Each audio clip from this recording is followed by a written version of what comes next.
Hi, I'm Dr. Broussard with the Waggin Trained Veterinary Clinic, and in today's segment we're going to discuss heartworm disease, the complications associated with heartworm disease, and sometimes the complications associated with the treatment of heartworm disease. So we put together a list of questions, and my assistant Cole is going to help me run through those to hopefully give you a better understanding of some of these questions. Cole? Dr. Broussard, is heartworm disease common in dogs? Yeah, unfortunately yes. Depending on where you live, let me answer it this way. If you have mosquitoes where you live, then yes, heartworm disease is going to be common in dogs. They are how it is spread, and yeah, they're more important. If you live, say, in Canada where there's no mosquitoes, it's not going to be a big deal up there to you guys. But here, South Louisiana, Gulf Coast, the majority of the United States, I would say it's a pretty big issue, yeah. What are the complications of heartworm disease in dogs? Well, let's think about why do they call it heartworms? Because the worms live in the heart. I'm not saying that to be silly, but anything that's living in the heart, these worms can get pretty good size. Believe it or not, 6 to 8 inches long, that's pretty good size. You get 1 or 2, probably not a huge deal. You get 10 or 12, starting to become a big deal now. You get more than that, I mean, you can imagine, common sense would tell you that's gonna really begin to affect how efficiently and effectively that the heart can pump. Can those valves seal off? Is blood flow going to be impeded and going to the lungs to get oxygenated? All that stuff is a factor. And so, yeah, there's some very significant signs associated with the disease itself. And some of those changes, even if a dog is treated down the road, some of those changes are irreversible if they've been there for long enough. Are the risks associated with the treatment for each state of heartworm different? Yeah. Yeah, that's a tricky question to answer, only because this. I guess you could look at it 3 ways. So number one, heartworm preventative. Very important. Every dog that comes in my practice, if they're not on preventative, it's not because I told them not to be. Like, I'm recommending it on everybody.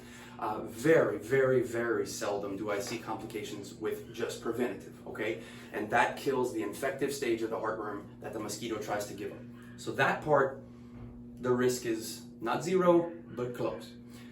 If an animal's positive for heartworms, that means they have adult worms there. And if we go through with that treatment, yeah, there's risk associated with that because you are killing these worms that live, again, in the right side of the heart. And I told you they're pretty long, 6 to 8 inches long. Well, killing them's half the battle, but they're still there. So now the body has to break it down. The immune system has to break down that dead worm and dispose of it, for lack of a better word. Well, what happens if they don't do it properly? What happens if it takes too long? What happens if that dog's too active after treatment? Then that dead or dying worm, or even partly disintegrated worm, can still migrate and go to the lungs and cause problems there. And let's be honest, the drug itself, while I seldom see reactions or problems to it, it's a pretty harsh chemical. You know, it's got to kill a bunch of big active heartworms. Anytime you put a chemical in the body of a living creature, like, things can happen that you don't want to happen or don't expect to happen. Do I see it commonly? Once again, no, I do not. But they can have pain at the injection site, soreness, maybe a little bit of, I'll say neuropathy. I think that's a bit harsh, but I've had dogs that are so sore and painful they're kind of wobbly on the back end. But yeah, there are complications there. Third and final portion of this answer, I know it's long, but the third part is sometimes when they have adults, those adults will reproduce and cause microfilaria. Those are baby heartworms. That takes a different modality to treat it. Some preventatives actually do treat that nowadays, but oftentimes we'll use like a high dose of ivermectin or something to kill that. Can you have side effects from that? Yeah, it's a high dose of ivermectin. Ivermectin is very commonly used as a dewormer or heartworm preventative, but not usually at these levels. So sometimes you can have dogs that might have a sensitivity to ivermectin, can cause neurologic signs. You wouldn't want to give that to like collie breed type of dogs, so like border collies, Australian shepherds, those kind of herding breeds. You got to be real careful with giving high doses of ivermectin. So yeah, those are all complications that don't happen commonly, but they can happen. What are the risks if dog heartworm disease is left untreated?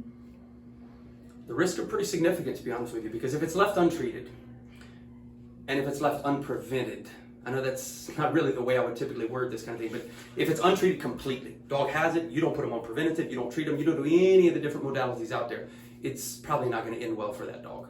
Maybe not next week, maybe not next month, but at some point that disease will rear its ugly head, and usually by the time it does, not good. They basically die of heart failure. Yeah, I won't go into a lot of the specifics. They die of heart failure, so not very good and nothing that I would ever recommend. Okay? All right, guys, hopefully that answers a few questions if you had any about this topic. Thank you for tuning in. If you have any questions, reach out to us, Facebook, online, heck, call us the old-fashioned way like I like to do, but reach out and I'll be happy to answer anything you have. Okay, thanks for tuning in. We'll talk to you soon.